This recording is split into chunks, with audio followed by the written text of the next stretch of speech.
and that freaking wave, the biggest wave I've ever seen in my life, bigger than anything I've ever towed, bigger than anything I've ever windsurfed, and it broke right in front of me.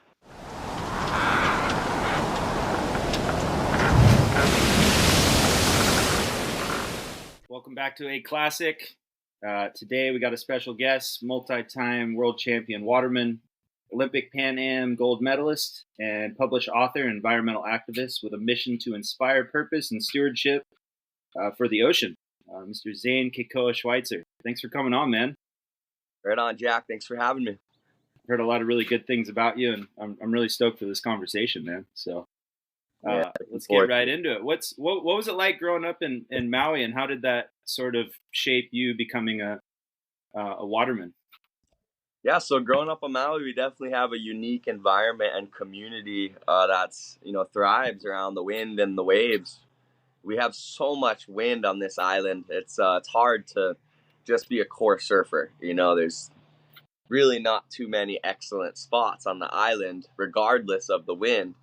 And so being able to know a little bit of wind sport under your belt and a little bit of cross training, like prone paddling, downwind, anything that'll keep you busy on the water seems to be a trend in Maui. A lot of the best watermen in the world, I believe, come from Maui. And I'm really grateful to have been surrounded by a lot of those guys growing up. My dad is a 18-time world champion windsurfer, and he's an amazing surfer and fisherman and waterman. And growing up as a young kid, I would watch him go tow surf with Laird Hamilton and Archie Kalepa and Dave Kalama and Rush Randall, and just be amazed sitting up at the top of the cliff at Peahi, Jaws, and watching my dad and those guys just charge surf, and they were doing it before there was any float or wetsuits or jet skis, and so it was all just pioneer days, and that excitement rubbed off on me. I think I definitely got a taste of what it was like to be adaptable, what it was like to make the most out of every situation on the ocean, and most importantly, be able to really utilize the unique environment we have at home.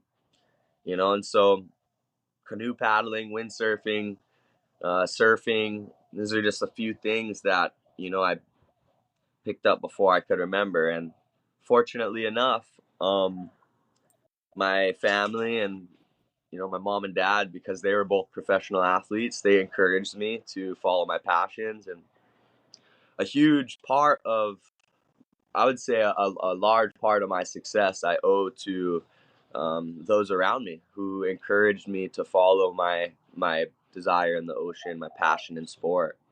And that led me to becoming a world champion in multiple sports, windsurf, stand-up paddle, and ocean decathlons like the Ultimate Waterman and the Master of the Ocean. But really those titles are kind of just are fun, right? For me, I think it's good to have that credibility, to have open hearts and open ears, because my goal is to inspire the next generation, to give them a similar opportunity that I had. And so motivating factor for me, training day by day, competing, pushing the level of the sports I'm most passionate about in the water, is often motivated by knowing that my success and the platform I create now will allow me to provide greater opportunity for the kids in my community. And it's kind of been falling into place a little bit recently. We had a really hard time with the Lahaina fires. I'm from West Maui in Lahaina, and we just had wildfires that burned down over 3,000 homes, and including our family and friends, directly affected by that. So been taking a small step away from tour the last 6 months since the August wildfires, and really pushing our kids programs. And that's kind of been keeping me sane through all this. We've been doing weekly programs with the kids, introducing them to ocean safety, ocean sport, stewardship and guardianship for the ocean and environment.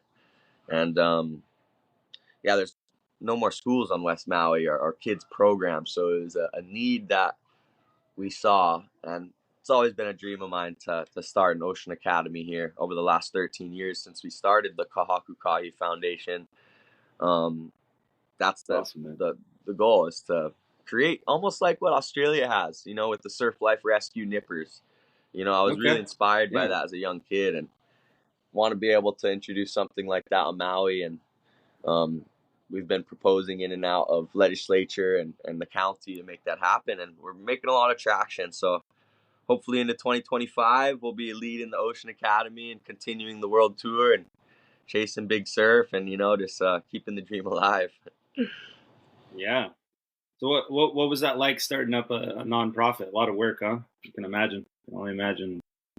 You know, I had a lot of prior experience working with nonprofits. My auntie ran one of the biggest stand-up paddle nonprofits. It's called the Stand Up for the Cure. So my mother and Auntie Judy Vivian were the founders of that. They raised over $1.9 million for uninsured breast cancer patients and did a huge stand-up paddle event. And so I got to learn from them, find a lot of inspiration for them. They helped me write the grants and get it all going, and feel very fortunate to, you know, have that guidance, because there's no doubt it takes a lot. It takes a lot for sure. But now that it's all established and we have it going, you know, we just try not to get in trouble. Try and keep everybody safe, and try and, you know, follow the rules as best we can while giving the kids, you know, a safe introduction to the ocean, and hopefully a glimpse into how they could be leaders of our community. Because I think that's one of the unique things we learned through the fires is a lot of the people who came to help were the watermen and waterwomen. Very interesting. You know, we have the U.S. military, and we have the Navy and Army Reserve and FEMA and Red Cross, and the watermen and the waterwomen are the people who save the day. You know, the people from our community, the fishermen, the surfers, the big wave surfers. And so it feels really good to be able to help our community when they need it. And a lot of it, I think, comes down to, of course, having the resources, having the boat, the jet ski, because our roads were completely blocked off. We didn't have any way in or out. And so all the surfers came together on day 2, and we're like, hey, we gotta start figuring out how we could get line of communication. We started disassembling VHF radios from our boats and jet skis, and setting up land-based communication with batteries. And within 2 days was able to set up a line of supply distribution and create a list of things that were needed in the community. Everything from medication for diabetes and asthma inhalers, and food and water, gasoline and diesel. And it was pretty cool to see surfers, fishermen coming from every island rolling up to the beach in front of our house with supplies. And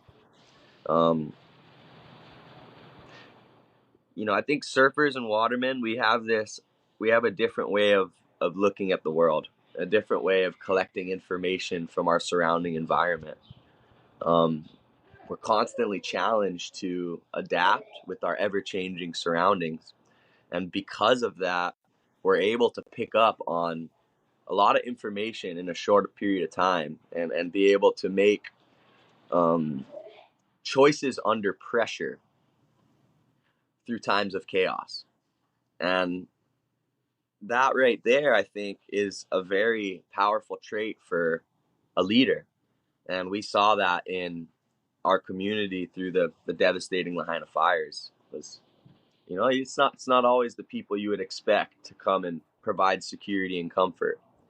And so for me as a big wave surfer and a waterman, we already have our EAPs in place, you know, our emergency action plans for big wave sessions, for downwinders, for island crossings.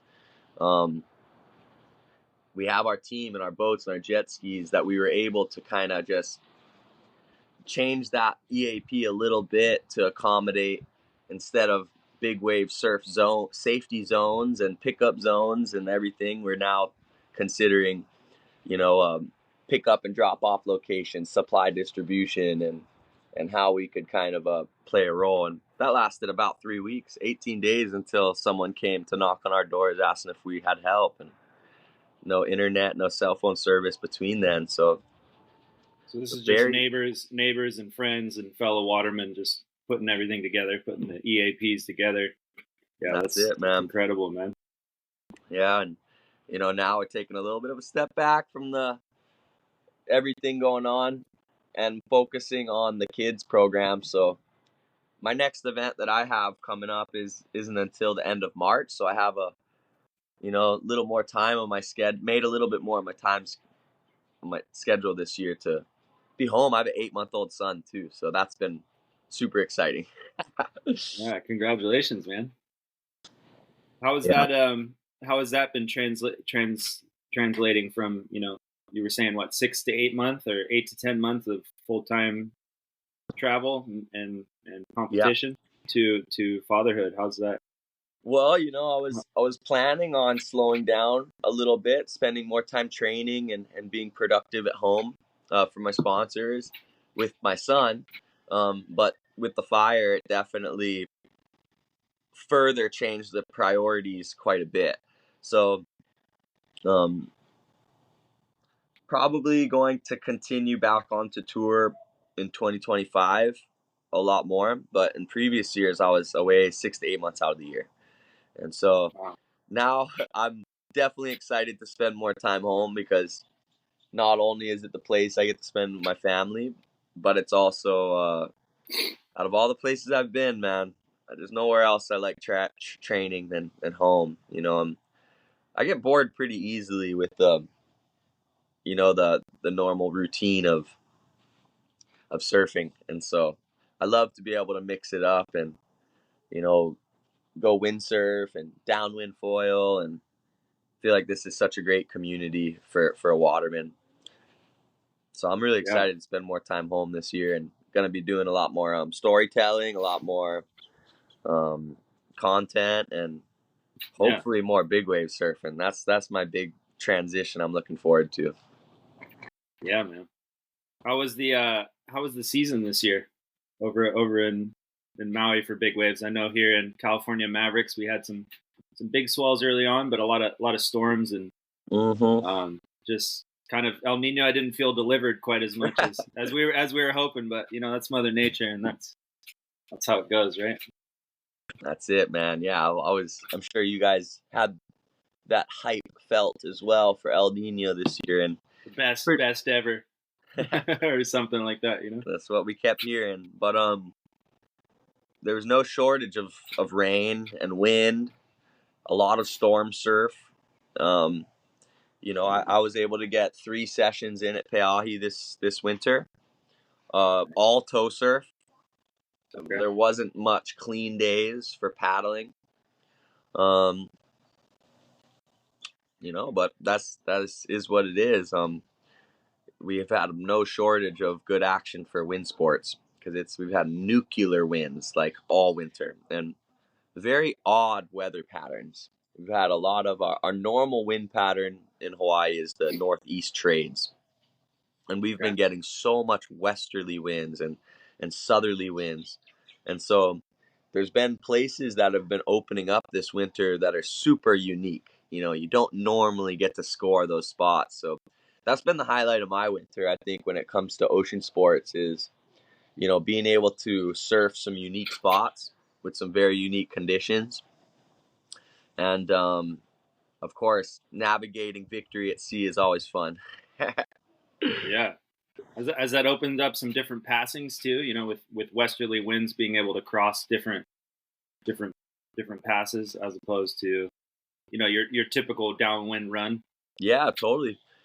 Some downwinders that are unheard of really are Lahaina runs, going from Ma'alaya down to Lahaina with the southerly winds. You could also sometimes get northwest downwind runs from Ka'anapali towards Ma'alaya. Nice. But very dangerous runs over there. You know, a lot of the downwinding sticks to the the windward side of the island. There are so many rescues on the west and south side of Maui because we have 7 converging currents that all meet on the leeward side of Maui. It's one of the reasons why the humpback whales love Maui so much too. But as a waterman and a sailor and a paddler, you definitely hold a lot of respect for those channels that all converge right there between Maui, Molokai, Lanai, and Ko'olawe. But nonetheless, so fun to be able to get those unique downwinders in when the wind's blowing right.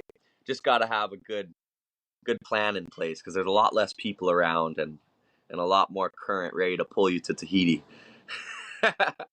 Yeah, absolutely, man.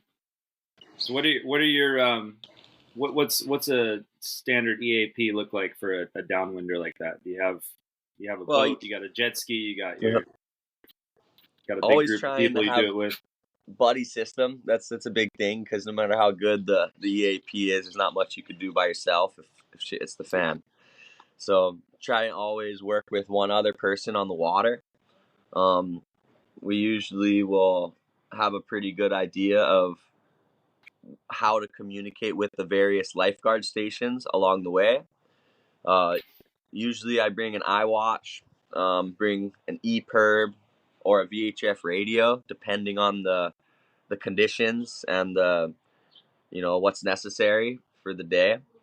But at the very least, I'll always have my iWatch and VHF radio because the downwinders that we're doing, pretty good line of sight with the various lifeguard towers. Aside from that, you definitely keep in mind something I've always learned from a lot of the watermen growing up who are into open ocean paddling is, you only go out as far as you're comfortable swimming in. And so, regardless of how much fun we're having on a downwinder, 8 miles offshore, want to be able to know that you're where the current is taking you under the surface, and where the airborne current is taking you above the surface. Because even though you could have 30 knots of wind blowing northeast, if you have your foil and your legs under the water, the current could be pulling you upwind. So having an understanding of the pull of current, the wind, communication, if you need to get some sort of help. And then, of course, having confidence in your partner and that's one of the most important things I could stress. You could have everything in place and have a partner that's not on top of it, and that can be devastating, and so making sure that you always have line of sight, ideally line of communication, with verbal, being able to shout out, and knowing that myself and my partner are able and confident to do a rescue. We usually will travel with have a first aid kit in our backpack with a tourniquet, and a few other things, a mirror for flashing, signaling. It's I've heard some horror stories enough out there for me to want to be as prepared as possible to avoid a horror for myself. I've had a few scares, but nothing that has kind of really made me fearing for my life. But I've heard a few that are pretty gnarly. If you want to, that's what we're here for, man. We're here for the story. What's the most terrified you've ever been in the ocean? It can be, whatever it may be. What comes to mind immediately would be a session I had out at backyards on the north shore of Oahu. That would be outside of Sunset Beach and Velziland, that area. It was a very big swell. The Sunset Beach Pro got canceled because the swell was so big. And so if you're familiar with watching the Sunset Beach Pro on the North Shore of Oahu, they don't cancel that event too much, right? It was huge, and it was closing out from pretty much Ehukai all the way up to sunset. And a few of my friends, including Hawaiian waterman Riggs Napoleon, Mavericks big wave surfer Matt Becker, Toto Santos surfer Brandon Rose, and myself. Oh, and Connor Baxter as well from Maui.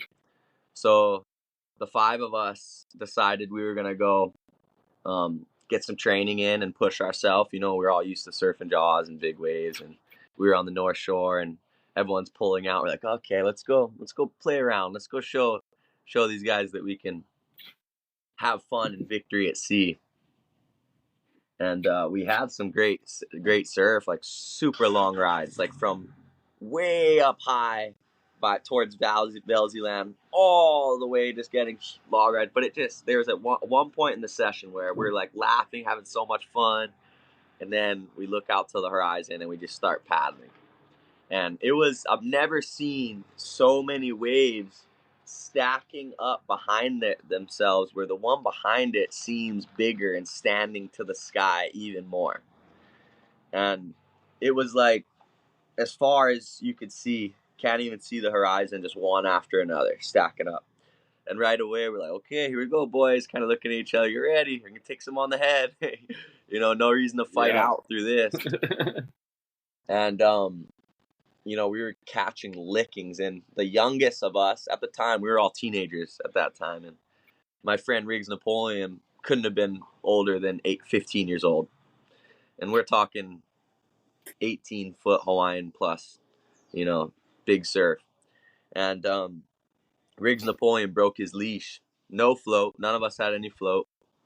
And this was well before Patagonia and all the popular suits were making, you know, good impact and flotation. And it just turned into a rescue mission real quick. And that was the scary part. That's why, for me, this is one of the scariest parts, because there was a moment where our responsibility as a buddy system, knowing the severity of the conditions, where we lost sight and we lost, we weren't sure if he was okay. He lost his board. He's getting, you know, wave after wave. And sure enough, I'm getting pounded in the surf, and he pops up right next to me, like right there, from the whitewash, from the turbulence. And we somehow were able to get to each other, and we just held on to my board together like tandem, like, and we just got pounded. Yeah. We did loops in the current to the point where we almost got into the channel at sunset, feeling like we're home free. Oh, we're right here. Here we go. Get to the inside there, and the rip just takes us. Big loop. We probably did 2 or 3 laps swimming for over 2 hours. It was fucked. Yeah, that rip gets pretty insane, huh? On the inside of Sunset there. Oh yeah, it was right, the deep water, and it'll just it just pulls you back out to the peak basically. You guys had to come back through the surf. Yep.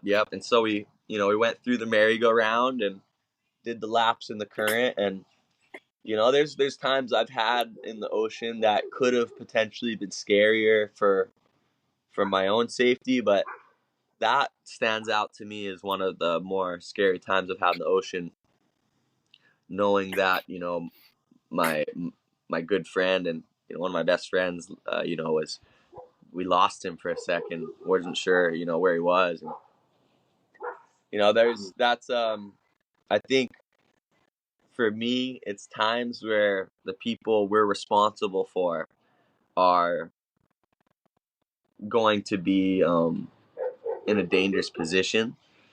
That those times stand out a little bit more than the times where I've put myself in a dangerous position. And it's a little selfish, because then you got my team coming after me. But when I have to go after my team, I'm thinking about it a little more. No, totally, man. That's wild. You probably learned a lot from that experience, though, huh? Oh, no doubt. Yeah, for sure. I mean, that was definitely a big learning experience for the power of Sunset Beach and Velziland. You know, coming from Pe'ahi, you know, you kind of kind of have this thing where, like, you know, go surf anywhere and be able to handle it. And there's definitely so many variables in of every spot that make it challenging or dangerous, or, you know, whatever it is. And I think you have to embrace that humility a little bit when you're out in places you're not as familiar with. And that was a good wake up call to that. Totally, man. When was the first time you got into surfing big waves? You know, waves 20, Well, I 20 mean, foot, like, 15 foot, you know, however big you want to call it. When was the first time you decided you wanted to surf, you know, big waves? well, I definitely think I've always kind of had the interest watching my dad and a lot of the older guys. My brother's 5 years older than me as well, and you know, he grew up competing with Clay Marzo and Dusty Payne and Granger Larson and, you know, Ian Walsh and all the top surfers when I was a kid were like all my brother's friends. And so I remember literally sneaking into the car when they were all getting ready to go surf. I was 5 years younger than them. They were all teenagers. I was probably less than 10 years old. And I remember I would sneak into the back of the car and hide under all the boards. And they would get to Honolulu. And I would feel the rough road, and I would feel the car stop, and then I would just get out of the car and just run down the trail. And then my brother and all of his friends would be like, "Damn it, fuck! Now we gotta deal with this damn kid," and they'd be chasing after me in the water. And then by the time I get halfway down the trail and actually look up, I'm seeing, oh damn, it's big, but I can't back out now. The boys will never let me go with them again if I freaking hair out after sneaking in with them.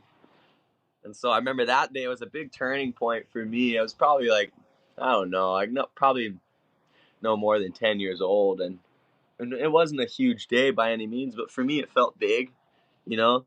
And remember a few times my brother gave me that push from the foot, you know, where you're on the outside, almost that moment where like you're pulling back. You're like, oh no, it's a little scary. And then my brother just boom, pushed me from the back. And then standing up early, getting into some big waves. And I remember feeling like, oh, that's what I want to do. Like, I remember feeling just so, you know, being able to hang with the big boys, feeling accepted from my older brother and his friends that I looked up to. And I think that was a huge motivating factor for my interest into bigger waves, and also the way I kind of perceive um, a challenge on the water, you know. And you know, at that age, you know, when you're a young kid, you just idolize the people you look up to. And you know, I didn't want to blow that opportunity for more fun on the water with those guys. And so once I got past the fear, my brother kind of nudged me into a few. It was just like riding bigger waves with that speed and being able to hang with the older boys and them cheering me on. It just felt like it was like I was charged with this encouragement that I, you know, maybe never felt. And when I was 15 years old, I did my first peahi session, and that was on a windsurfer. You know, I've been a professional windsurfer before any sport, and had let's just say equipment to break, because as opposed to surfboards to break at that time, and also the confidence to ride bigger waves with uh, you know, potentially less consequence. And windsurfing in the jaws was amazing feeling, you know. And I remember before we caught waves that day, Chuck Patterson and Keith Baxter. Chuck Patterson is a California big wave surfer, and um, he was out with us that day, and he's like, "Okay, you guys want to surf jaws? Okay, well, jump on the ski." We jumped on the ski, and he's like, drives to the middle of the lineup, like impact zone. Okay, jump off. And we're like, look at each other. What? Jump off. Connor and I, my best buddy and I, we jump off the ski, and we're like in the impact zone. We're like freaking 13 and 15 years old. With, I mean, we have like just pretty much like wakeboard life jackets, just like strapped to our chest, you know. We didn't have like the inflation and all these nice big wave suits. And we caught lickings in the impact zone. just getting pounded pretty much, like no board, no leash, just float. And Chuck Patterson came to pick us up in the impact zone. He's like, "Okay, now you guys are ready to try. You've got you got the wipeout out of the way, right? You know what it feels like. Now you still want to do it?" I'm like, "Yeah, let's go." And that's always been something that has stuck with me too, is like getting that initial fear out of the way. And I'm grateful for that experience because, I think there's always that voice in the back of your head that's like, it makes it so much challenging just to get into your car in that morning, knowing it's going to be huge. It makes it that much challenging just getting into your wetsuit when you're on the boat heading up there, let alone when you're actually on your board in the water about to catch your first wave. And so I've kind of learned to appreciate getting what you're not looking forward to out of the way early. Like those sessions where I have a big wipeout early, then I can go into the session knowing, okay, well, I got that out of the way. I know what it feels like today. Reset, get back out there, and a lot of my best sessions, I think, have been like that as well, where I'll get a pretty serious lick in and then have that security and that confidence, knowing what the power is like for the day, for the rest of the day. You find yourself trying to catch a wave kind of right off the bat instead of kind of waiting around too long. I don't like to be stuck waiting for too long. Yeah. There's It's a good. certain level of calculated risk, of course, but once I start waiting around too long, yeah, I'd rather be moving, man. I'd rather be in rhythm. I've started to appreciate, Greg Long's approach into big wave surfing a little more. Like sit out the back, wait for the bomb that you want, but for I play that balance of like wanting to catch the bomb that I want, but also knowing that I want to catch a few waves before I get to that point, you know? And so oftentimes I'll get out to Pe'ahi early in the morning um, with my stand-up paddleboard, my surfboard, and my windsurf gear. And when I first get out there, I'll go on my stand-up paddle because I have a higher vantage point. I have a little extra speed and mobility, and I could really get in tune with the lineup and have that visual, that mobility to be able to navigate and move around and know where I want to be. So that's how I usually like to start my first session, especially when it's like big and serious out. And then I'll move to my prone board if the wind is still light, the conditions are still smooth. From there, I feel like I've dialed in the lineup because every day out at PI is a little different. The North Peak, the West Bowl, and where they converge, you gotta be on it. And I've always been more of a guy who likes to surf the North Peak because I've always been more of someone who likes to go left. And from the North Peak, there's a lot of good opportunities to catch left. And then also, the bigger rides are usually from the North Peak. You have a lot more barrel opportunity from the West Bowl. But on the North Peak, you have that longer ride, bigger ride for the most part. And events, occasionally you could kind of chip shot and transition into that West Bowl. So that's usually the goal for me out there. As opposed to trying to like knife, and you're a goofy foot, right? So I'm goofy footed. Do you find knifing it under backside is hard on that West Peak? Man, I tell you what. I tell you what, it looks tricky. I've been surfing Pe'ahi for a long time now, for 15 years, and I have only had a few barrels out there that I'm like super proud of. Backside. It's definitely a challenge transitioning from that late takeoff backside on the West Bowl. So I definitely prefer to come in from the North Peak, almost like backdoor that West Bowl.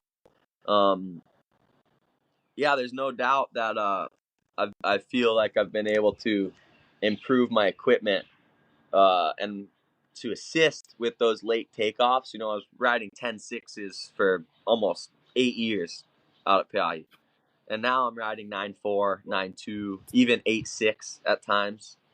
So with the smaller boards and shaping with Joe Bark, something that's a little bit more specific to the heavy water, the high wind, it's definitely made it a little bit more functional. Nice. Is that where you're riding bark boards Yeah, I ride all Joe Bark boards. Yeah, that's cool. That's amazing, man. For my big wave stuff, at least I use Starboard for all my other water sports. Okay. Very cool, man. Yeah, I've never ridden a bark gun, but they look pretty good. Well, the reason definitely ridden a lot of his prone boards, a lot of his stock prone boards. Exactly, so, and imagine if he can make a good stock board, he probably can make a good gun. So, and that was my thinking. I grew up doing a lot of racing, a lot of surf life rescue style racing, in and out through the surf, and running with the board and paddling dozens of miles. And I've always known Joe Bark to be one of the fastest boards on the water. He builds boards that can handle rough water, can hold speed, that are efficient. And he's also been shaping boards for Mavericks for a long time. And so I reached out to Joe, I want to say I was 18, 20 years old. So it's been almost 10 years now with Uncle Joe. And, I remember talking to him initially about his Mavericks boards and, how we could kind of make a variation of his Mavericks board that would accommodate Pe'ahi, that would accommodate Jaws, and what that looks like initially is weight and rail, right? Because for really rough water, you want something that's going to be a little bit more like kind of slippy slidey and fit in between, and not so much like bite and just and so pretty much all quad. We have not as hard or sharp of rails, pretty narrow pulled in sharp pintail, and a pretty heavy weight. And now we've made a lot of variations since then.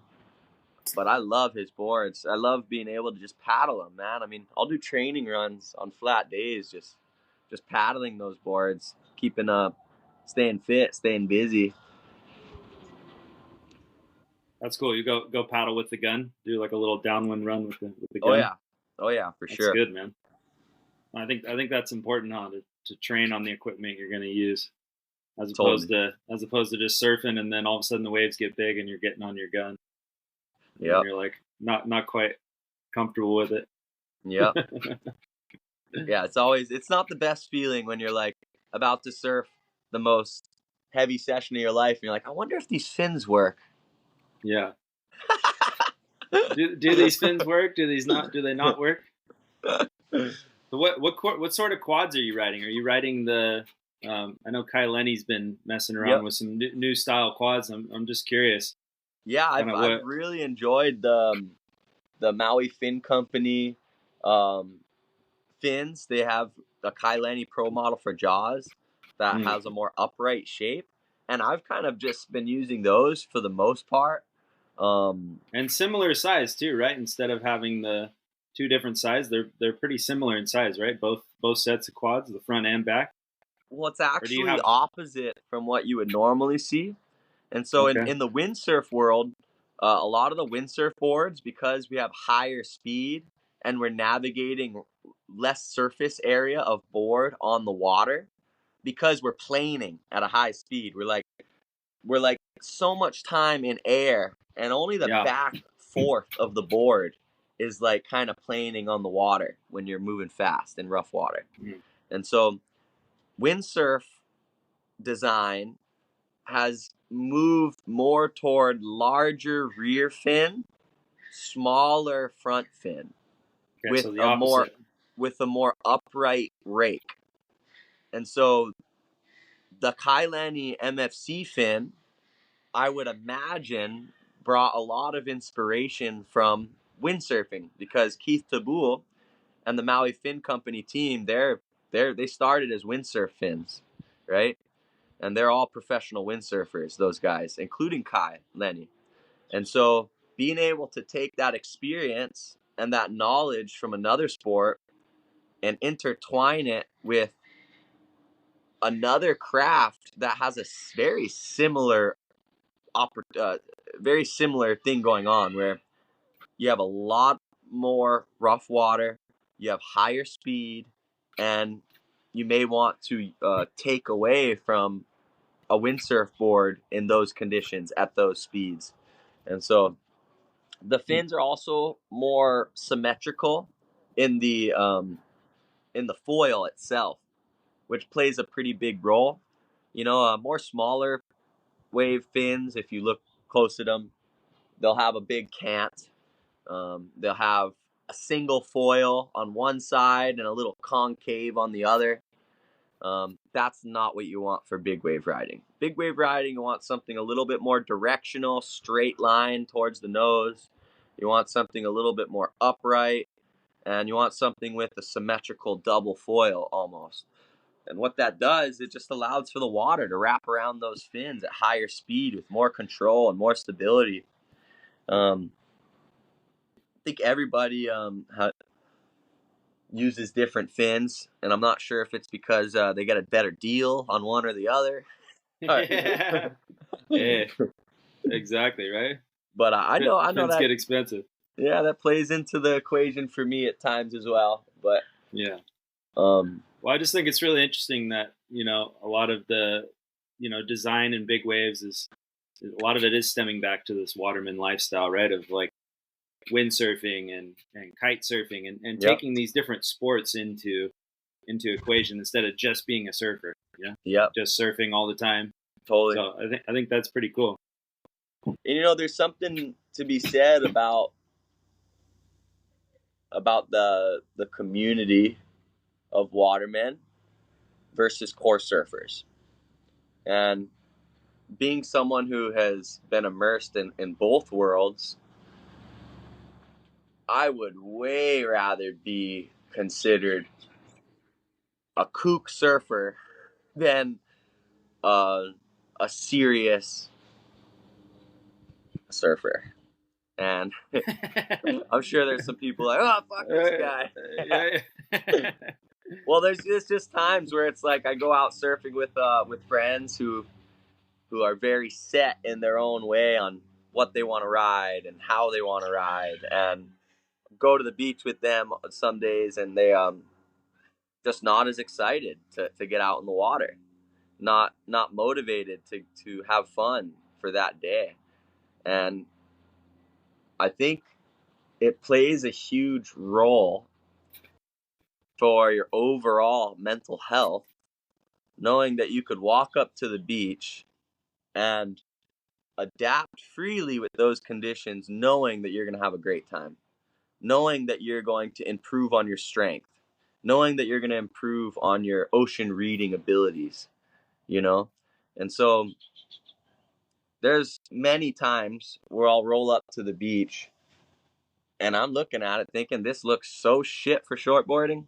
I'm not, I'm going to go on my longboard, and have a blast longboarding, catch plenty waves, and then my friends are grumbling on their shortboards. They can't paddle into a mushy 2-footer. It's like, well, go on a stand-up paddleboard. You'll probably have more fun kooking out. And I love that progression of being a kook, like I joke around all the time with my friends, like, hey, you can't be cool all the time, bro. You gotta be a kook every once in a while, and what I'm saying with that is like, can't get too serious, like, and I know a lot of us are just like drilled into being the best we can be, or maybe it's just all we know. Everyone we are friends with only shortboard, and I think that a lot of shortboarders out there would benefit their overall skill on the water and also their mental health, just by being able to maybe not be shy to jump on a paddleboard every once in a while and be humbled by the difficulties on a paddleboard and the differences that excel in some conditions and don't in others. A good example for me is like, seeing Dave Kalama and Laird Hamilton. They're like the gnarliest big wave surfers. When we were kids, like there was no one else that was doing big waves like those guys. And every day in the summer, you would see them out stand up paddling, doing downwinders. Every single day.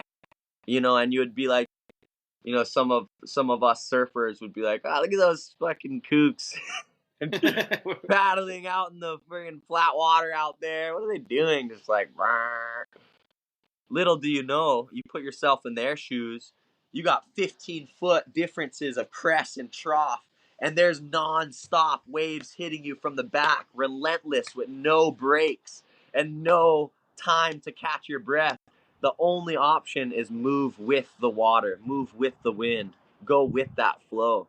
And it's a lot harder than it looks to be able to get on top of a board, balance, paddle, create momentum, all at the same time. You have elevation from crest to trough to waves hitting you from the back every 2 seconds, and once you start moving with the swell, all of a sudden everything around you goes from chaotic motion to everything goes still. Like once you start moving with the ocean and start moving with the wind, you look over to your side and it's like almost a frozen picture.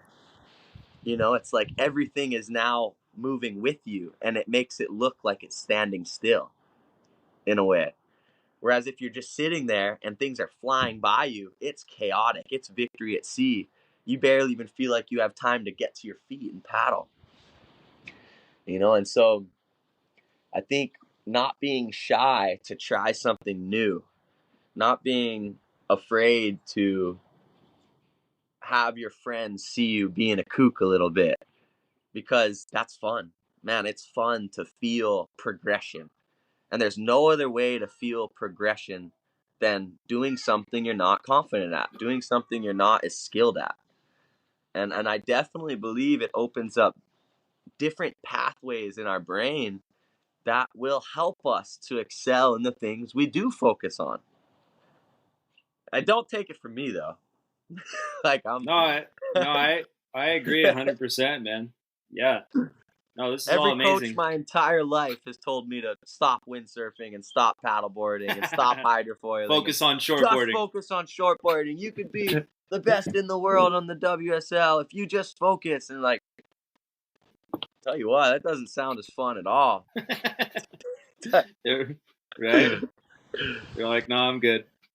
Man, every day is so exciting for me, and I think there's that give and take, right? What do you want to do? Do you want to have fun on the ocean every day, or do you want to grind it out and try and make it a thing, And oftentimes the ocean doesn't let you make things happen. It's you have a choice to fight or surrender, and fighting up against the ocean isn't usually the best call. And I think that often goes with our choice of equipment. Absolutely, man. Beautifully said. So how's this? So with your foundation, seems like some good lessons to be teaching the kids right there. I mean, yeah, most definitely. I mean, the big thing that I see for me that was a driving motivator is just knowing that I wouldn't be where I am today without having a lot of the guys in our community allow me to jump on their canoe and take me under their wing a little bit and encourage me to maybe cause trouble on the ocean and not on land. And it's a serious issue right now after the Lahaina fires. So many kids in our community have lost friends, have lost family. Parents don't know how to answer these questions they're asking. A lot of them aren't in school because they all burned down. Um, so giving these kids an opportunity for a safe place to play, a safe place to learn, giving them some mentorship, um, for them to feel like they have a chance to just forget about everything else going on and have fun with their friends.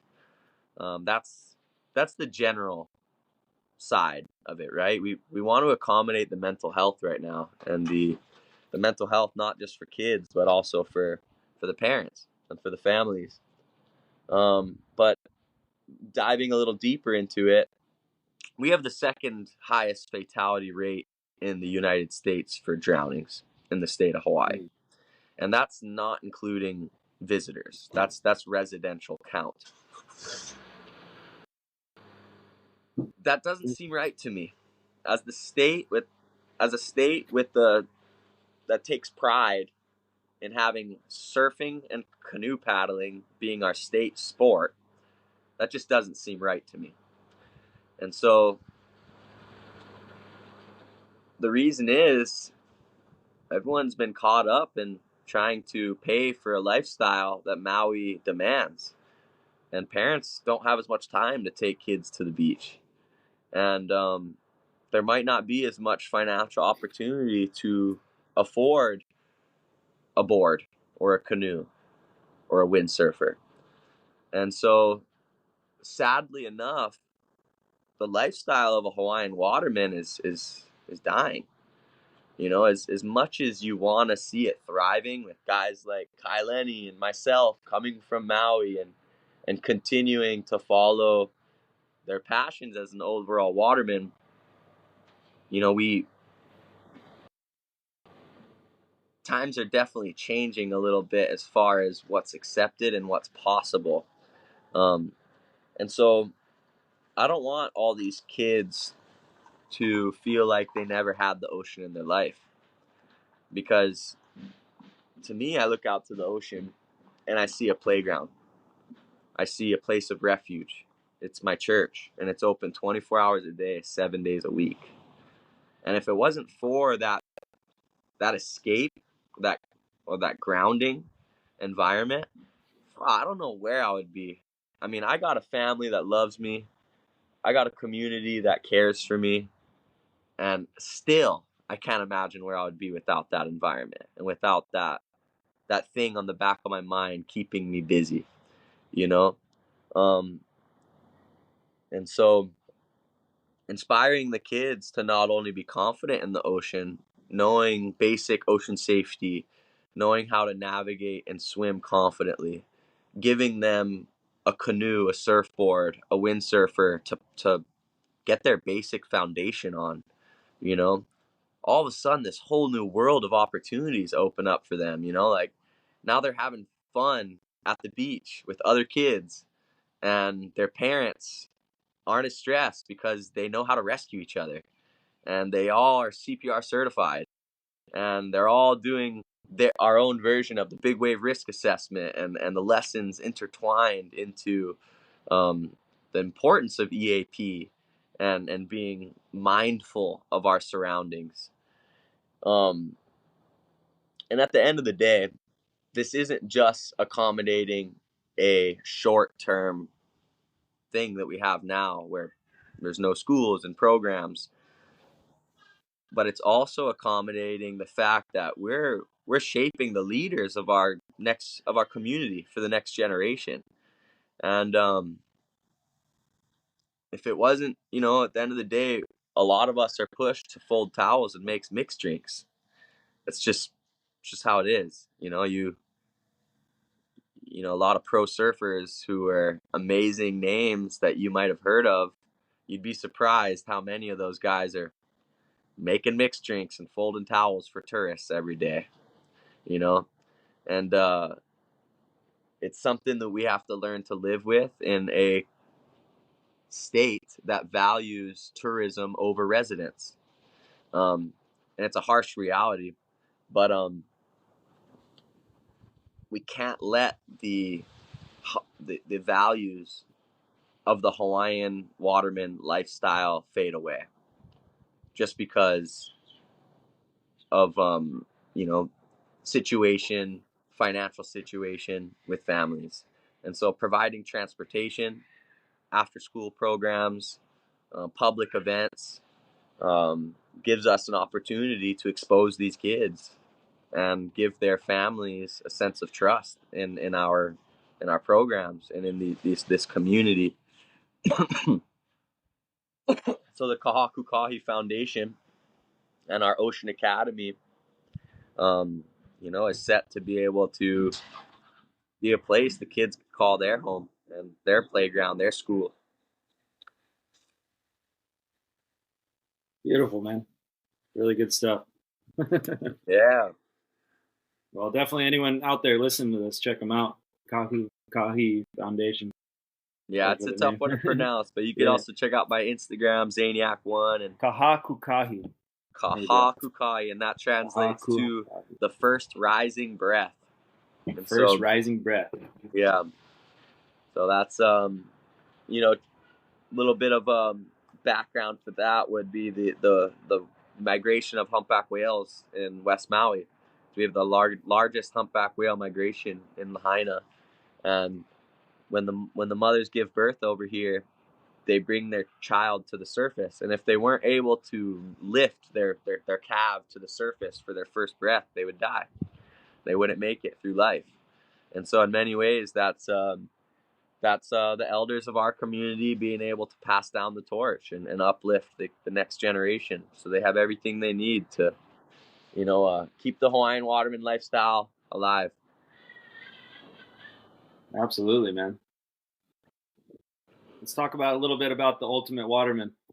Yeah. What is the ultimate waterman? And let me know when you got to get going. Man, the ultimate waterman, that's my favorite competition I've ever had the privilege of being a part of. For watermen and like myself. First of all, what is a waterman? Sorry to interrupt. What does a waterman mean to you? Yeah, there's a lot of different terms. Well, it's definitely not the person on the sideline of a football game feeding water to the people. Although I love Adam Sandler's Waterboy. That's the best movie. So waterman, I believe that's someone who's able to adapt with the conditions around them on the ocean, right? A waterman or a waterwoman is someone who will freely adapt with the ocean, right? And that means to be able to be comfortable on any given day, to be able to have the confidence to pick up any craft, to utilize to its fullest each day, right? Be able to look out to the ocean and say, today's a perfect day for this. And might not be a perfect day for that, but I'm able to freely adapt. So I believe that's a good definition of a waterman, being able to adapt with the ever-changing conditions of the ocean, right? And confidently navigate it. So the ultimate waterman is a challenge of watermen and waterwomen, essentially like a decathlon, where we have 8 to 10 different ocean sports over a period of 10 to 12 days. And so essentially every single day we're competing in a new competition in a different sport. So I've been able to do this event twice in New Zealand. And for those two events in 2016 and 2017, it was split between underwater strength and endurance, which is essentially breath holding and rock running underwater, swimming, rock running, and breath holding. And then we had shortboard surfing, longboard surfing, stand-up paddle surfing as our surf sports, along with big wave surfing. So there's 4 surf sports. And then we had 4 race sports or endurance sports. And those endurance sports include outrigger canoe, stand-up paddle downwind, surf life rescue, and surf ski. right? And so in order to do this event, you need to be able to finish the course and compete in each one of these categories, right? Mm. And at the end of the event, they tally up your points and your scores in each competition, and then they crown the ultimate waterman. And this event is was put together by Red Bull and is an invitational only of 8 people. And so they chose the 8 top watermen in the world that was chose by Dave Kalama, Laird Hamilton, Greg Towersend, Titus Kinimaka, Kala Alexander. So names in the water sports world that are definitely familiar. To select these athletes that would be confident to represent these 8 to 10 sports. And to me, there's nothing more exciting than being pushed from other athletes day by day in something that's just completely new. Um, it is so much fun. I mean, we're going from surfing one day to then canoe racing the next. And then the day after, we're stand-up paddle surfing.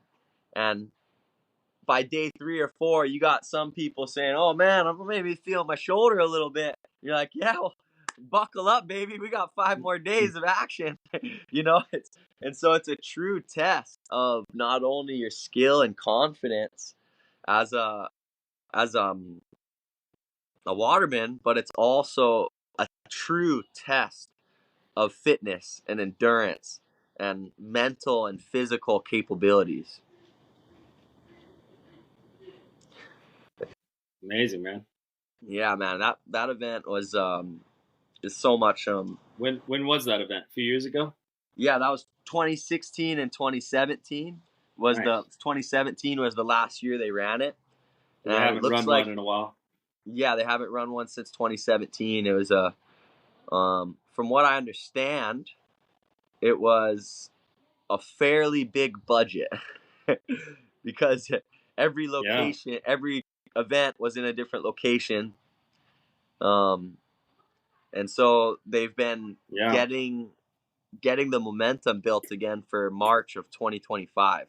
So in 1 year from now, they'll be bringing it back to Hawaii, which Oh, really? is freaking insane Wow. because they held the first 3 events in New Zealand, and this would be the first time it comes to Hawaii. And so I Wow. think we're gonna see some good action. We're gonna do another. It'll be 8 people again. I'm not quite sure how many people they're gonna be inviting, but I think they're considering doing an even number of women as well. Okay, that's Yeah. great, man. Super Yeah, so cool. that's the type of stuff. If I could be a competitor for events like that solely, I would. I mean, Yeah. it just there's nothing that makes me feel more challenged as a competitor and as an athlete than events like the Ultimate Waterman and the Master of the Ocean and these multi-ocean sport events. That's incredible, man. I'm sure it's helped you translate into riding big waves. So you sounds like you got an invite to the Peahi challenge a few years ago. Man, if you heard that, let me Uh, know. I've been okay, waiting for it. I thought that I saw that on the. Well, you No, should be, man. yeah, man. Speaking with the board, including Jamie Mitchell, Yeah. um, apparently they don't like that I am doing other sports, which I think is a fucking shame. So they want you to be they want you to stay inside the box. The only reason big wave surfing is a thing is because of watermen Well, yeah. that got bored of doing another thing and went and did something else. So it's like, No, totally. so it's a bummer that I've had the word from Jamie Mitchell that my abilities are there, but because they only have X amount of spots to invite to that event every year, and they have to be well dispersed throughout each nation. You can't just have a Peahi event filled with Hawaiians, you know. Mm. So they're trying to mix it up, and from what Jamie Mitchell told me is, I'm not putting 100% dedication to big wave surfing alone. And my answer to that is, he's having fun. tell me one big wave surfer that is, like what's big wave surfing is one of those sports where you can't do it every day. Yeah. You have to find ways to stay mentally, physically, and spiritually fit for the day you're called to action. And to me, that's how I'm prepared for those days, is because every single day I could look out to the ocean and know that I'm going to get my training and preparation in. And so now that I have stepped away a little bit from the wing foil world tour and the stand-up paddle world tour and the windsurf world tour and have my son here on Maui, I'm definitely going to be focusing, at least showing the world on social media that I'm focusing on big wave surfing. And that might get me the invite, because that's all it is nowadays. It's a fucking popularity contest on social media. It's a shame that our world has come to that. Well, I mean, it is. If you're not constantly relevant on social media and constantly posting, it's like you could be the best in the world and nobody would even know who you are. Yeah. It's kind of crazy, but I mean, I guess that's the way it goes. Yeah. That's it, man. So, unfortunately. Well, you got some more time this winter. I mean, we got March, April. I mean, hopefully you'll get some more action at Peahi. Yeah, there's a good chance. Training. I've been hearing from Uncle Laird was saying to me that he believes it's going to be a late winter, season into March, April, potentially even later. So, yeah, I'm not giving up the hope that we still got a few more left in this winter. But I also am seeing the trend and expecting that it's going to be rough swells, if anything. Rough swells. Well, that's good. You guys have been practicing in rough swells, huh? No doubt. Speaking of rough swells, let's talk about that wipeout that Dan was talking about originally. Oh yeah. Yeah. Get into that one. What was that? When was that? Last year? Yeah, so that was, not to go too off topic, but let's get into some. Yeah, I think that was some big Peahi. January swell. It was one of the biggest swells we've had for paddling, no doubt. It was the biggest swell we've had for paddling in recent years. This was last year? Last November, or this most recent November? Pretty sure it was last January. Oh, last January. Okay. Last January or last November. I'm not mixing it up. I think I'm mixing up the eddy swell and that swell. Okay. Well, let's talk about them both. Sure, I know there was two good. Those were some two good days. So the eddy swell was gnarly. We were anticipating it to be huge. We were anticipating it to be a rising swell. And so when we got out there, we had the boat loaded with the tow surf gear, the pro and paddleboard guns. I had the windsurf gear, and we were ready for action. And that day ended up starting off paddling on my stand-up paddleboard, and I caught a few waves. It definitely wasn't as big as it was shortly after. And I remember getting my feet on the board and feeling stoked to get a few, and then all of a sudden it got rough. The wind came up, and the waves definitely picked up. We transitioned to tow, and then we had just an all-time tow session. It was so much fun. Probably the most tow teams I remember seeing on a solid big day. It felt like back in the day, like watching all the tow teams out at Jaws, because like it was one of those swells that was clearly big enough to kick out everyone else, and it was like towing. And we had all the best tow teams, and so it was just so exciting to be out the back, way out in the middle of the ocean. Everyone's got their tow teams waiting for the bomb. And even though it was very windy that day, because it was trades, by the time we got into the wave and the wave actually took its shape, it was pretty groomed. Up until the point it stood up tall, it was very rough. But once it started to stand up tall, the apparent wind smoothed out the face, and we were able to have like a pretty full day of tow action.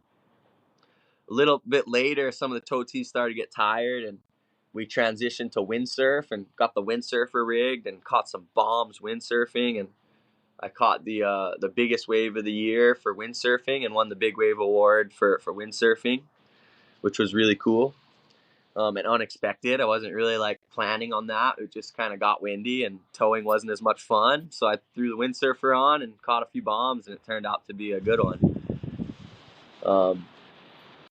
And then, oh,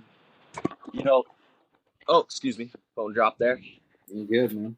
Now moving forward to the next swell, that was the day that I had my paddle wipe out. That kind of a lot of people were sharing around, and it looks like I was caught on the inside, and the wave broke just in front of me, which it did. But I was definitely the furthest person out that day at the North Peak.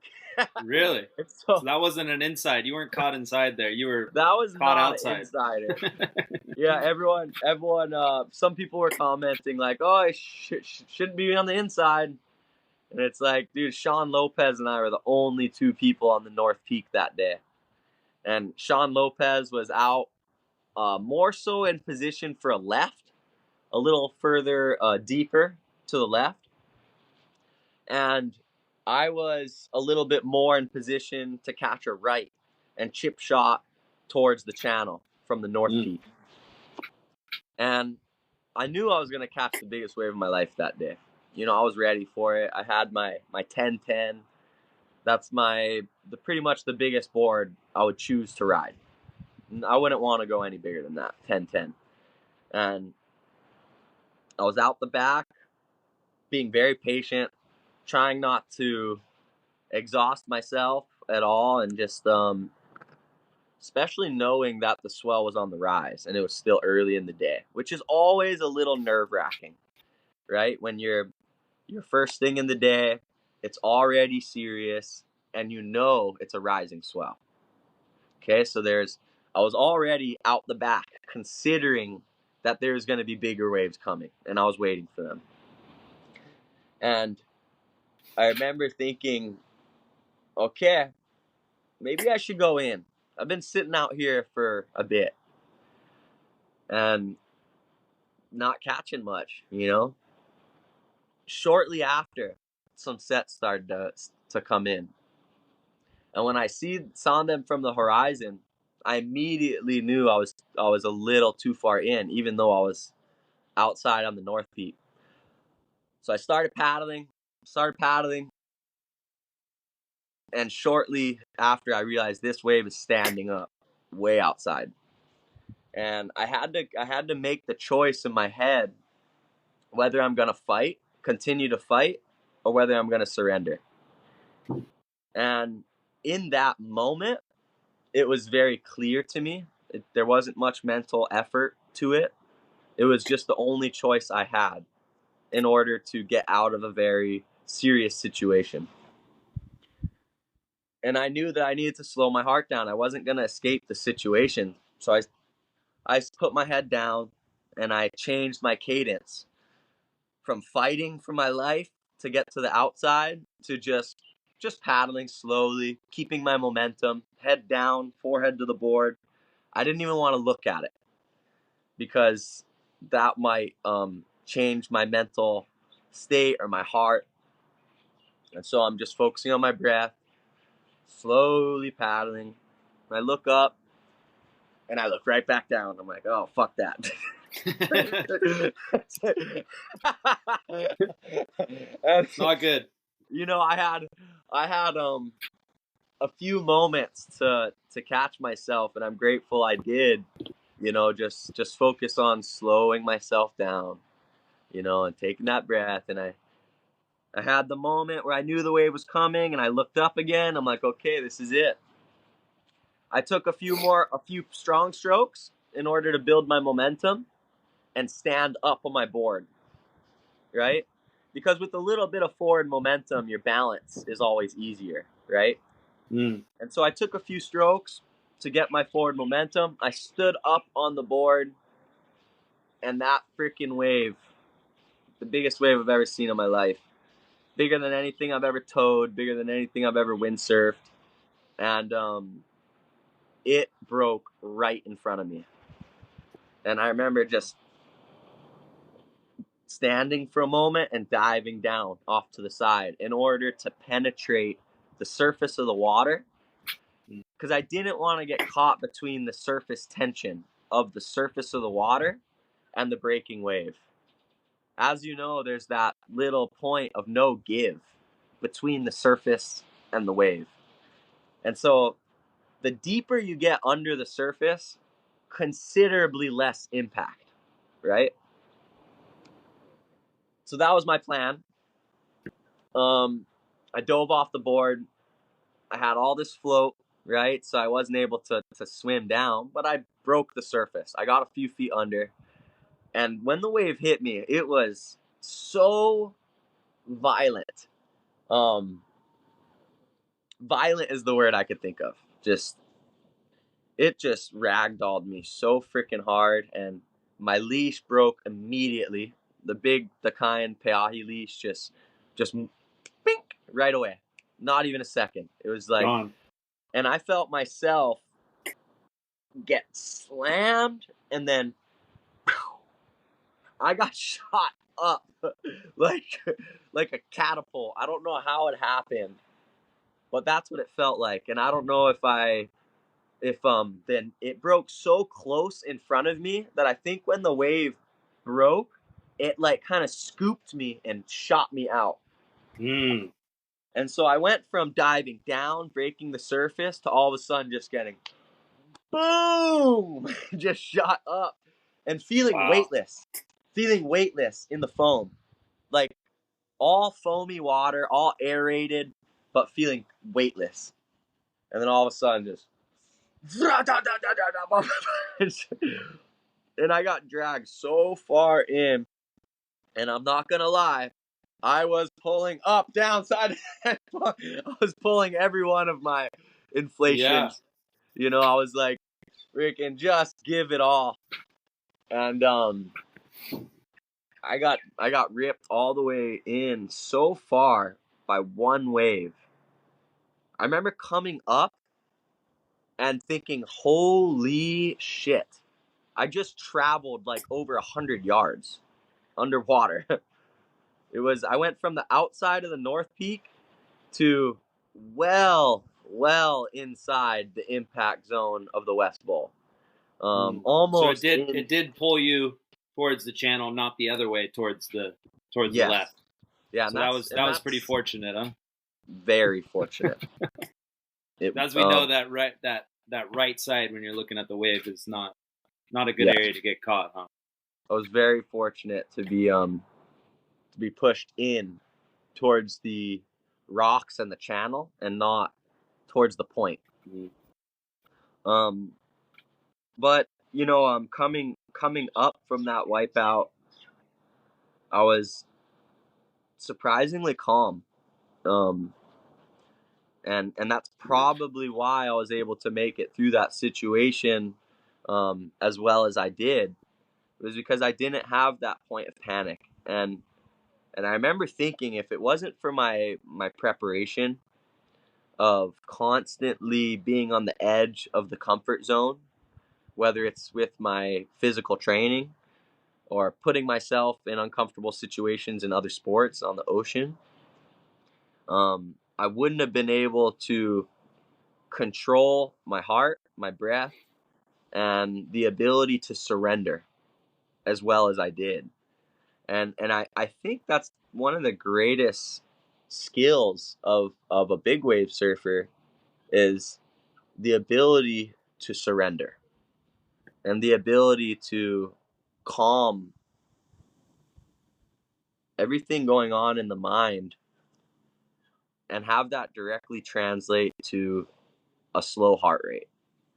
There's nothing harder than, you might have experienced it running around in school or on a soccer team or just running. You get a side stitch and your heart's pounding. You try and control your breath, and your legs start to get light and numb feeling all of a sudden.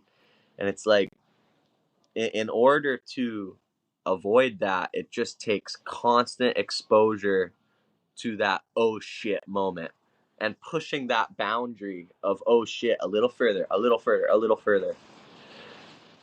And yeah, I'm grateful for my preparation leading up to that day, because that night I went and looked at the video, and I remember thinking, whoa, that was scary. And in the moment, it wasn't that scary. It wasn't as scary as it is when I look back on it. You were able to kind of. Did you find that you kind of just fell back onto your training instinctually? Like you didn't really have to try too hard. It was just you kind of. No, boom, I didn't. There was not blank. There was not 1 second of. It was just, I seen it. I knew what I had to do, and put my head down, slowed down my stroke, and just breathed, and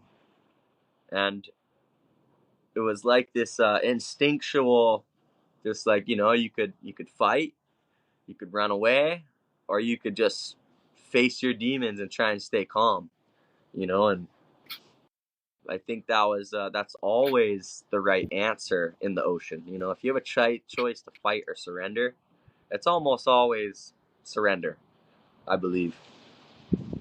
There's not many times that the ocean is going to let you win a fight. Not going to happen. Yeah. How did the rest of that session go? So we were talking earlier about, was that one of those where it was like, okay, I'm ready to go get more, or was that kind of sit down on the sidelines for a little bit and wait to get back out there? No, I know there can be kind of both. I got right back out there. Yeah. There we go. It was a heavy wipeout. My father was in the boat with me, and I remember him thinking, fuck that, get up, you're done, that's enough.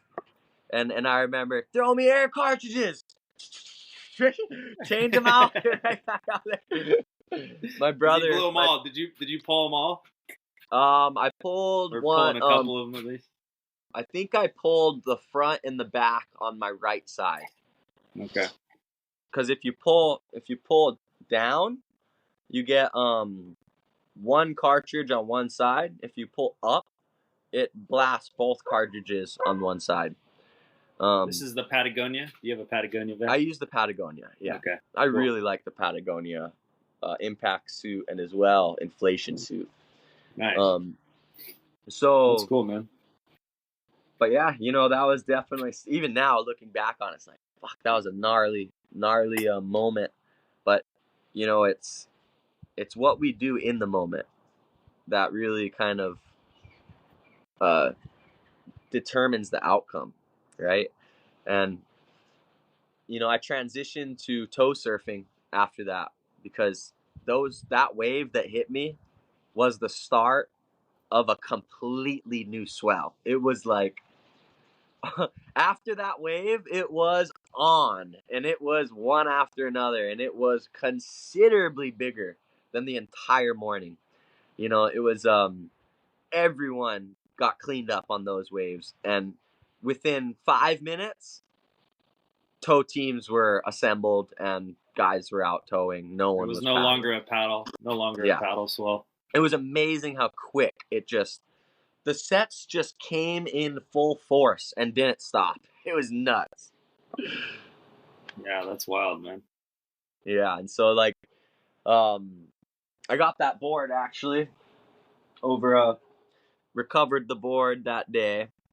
Nice. Didn't want to leave it on the rocks, and thought there might be a chance to recover the fins potentially. And yeah, I look at that board hanging up on my fence, and I'm like, yep, that's a good reminder to stay prepared and to stay calm and cool when the time calls for it. Absolutely, man. You gotta let your preparation be the confidence. Absolutely, man. I was gonna say, is any advice you have for people getting into surfing big waves, and especially at Pe'ahi? Man, I know there's Well, have a plan, be everything prepared. everything in me wants to say, if in doubt, don't go out. Yeah. But fuck, if I ever listen to that. um, I would say one of the biggest lessons for those wanting to get more into big wave surfing, it's trust in your preparation. You know, you're not always going to get a wave that makes you shit your pants, but you can always push yourself with something that's going to make you feel like you're reaching the boundary of your physical fitness, the boundary of your breathing capabilities, right? Pushing that limit of what you knew what was once uncomfortable and slowly making that normal, and that can be with anything. It could be jumping in an ice bath that's so cold you just want to get out, but telling yourself you're going to breathe through it and wait a little longer. And eventually, that boundary and that oh shit moment gets pushed a little further. It could be on a run where you're sprinting and you have a side stitch and your heart is pounding out of your chest and you feel nothing else but you just want to stop and breathe, but you push a little harder. And you are conscious to slow the heart rate when you stop. Those exercises that you could go from high heart rate is great. But what's better is if you could get the high heart rate low again. And so Mm. do things that'll spike your heart rate, but that's not the exercise. That's not the goal. That's just leading up to the mission, right? The mission as a big wave surfer is to slow down the heart rate. Is to calm your mental state. And so if you could push yourself doing an exercise or a sport or an activity that is going to make your heart spike, make your mind go a little bit crazy, and then go back to center, go back to slowing down the heart rate.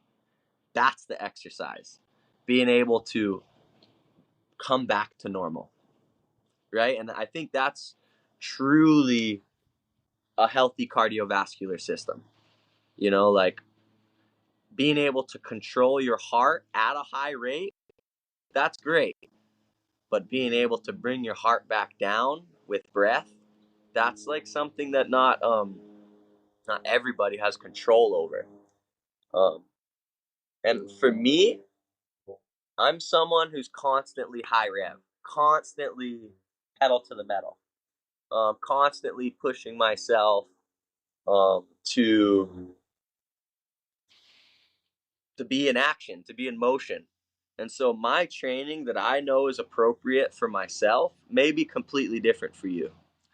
You know, because I know that my challenge is to slow down and to stay calm, and maybe every once in a while meditate and stretch rather than going crazy on the ocean.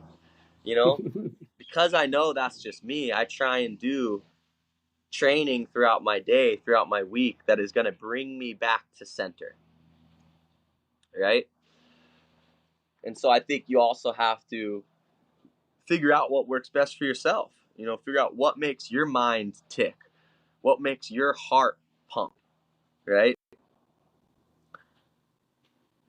Oh, that's great. So for you, is it working on breath work and stuff like that throughout the week? Yeah, Helps it's you kind of stay centered and being keep up with in the day to being in day. action is important for sure. Pushing myself on the water, running, biking, paddling, downwind, those are all things that can push my physical fitness and my heart's fitness, right? Yeah. But when I do find myself within the sport getting to that point, I then try and catch myself back to a slow heart rate, right? And if I'm not actually in the sport or in activity and I'm doing an exercise, say running or biking, I'll get my heart as high as I can and then bring it back down as quick as I can. Right?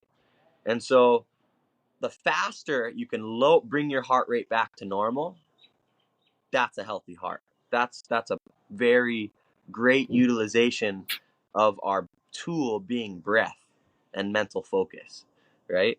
And so some of the things that I've found that help me with that more now is things like slackline, things like an ice bath, things like a sauna, things that are going to um, make me dive deeper into overpowering the physical sensations with a mental effort, right?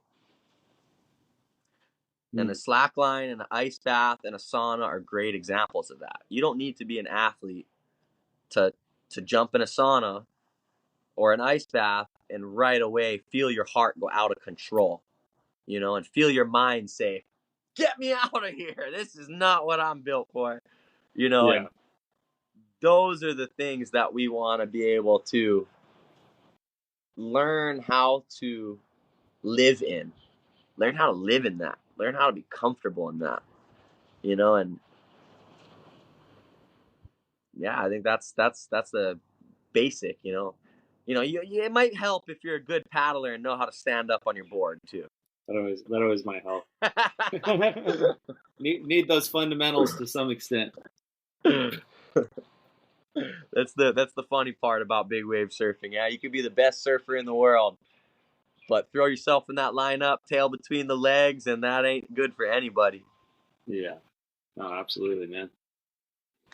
Well, it's been a pleasure chatting, my friend, and good meeting you. Jack, pleasure. Thank you for taking the time to talk story, and send my aloha to Daniel and the crew. Will do, man. Is anything you'd like to add before we check out of here? Shoots, man. Some great stories. Community man. Yeah. Father. Would love to extend an invite for you guys to come join me on Maui. We run a retreat and surf waterman camp called Maui Sports Adventures. And so if you guys are interested to learn more about anything we talked about, whether it be training, fitness, mental and physical preparation, please come and join our surf camp and waterman camps at Maui Sports Adventures. It's all inclusive. We focus on, offering an authentic experience with world-class watermen and waterwomen on Maui. And we keep it private so that we could go to all the good spots and feel like we're bringing a friend along with us. So, and of course, if you guys want to follow me on Instagram, would love to stay in touch. My Instagram is Zaniac1, like maniac, but with the Z. And I hope you guys could stay tuned with our action for our training and our competitions. We've got a YouTube channel and an Instagram that we try and stay busy on, keeping everyone up to date. And man, we'll see you guys on the water. Sounds good. We'll be sure to add all that in the bio. And thanks again, man. Right on, Jack.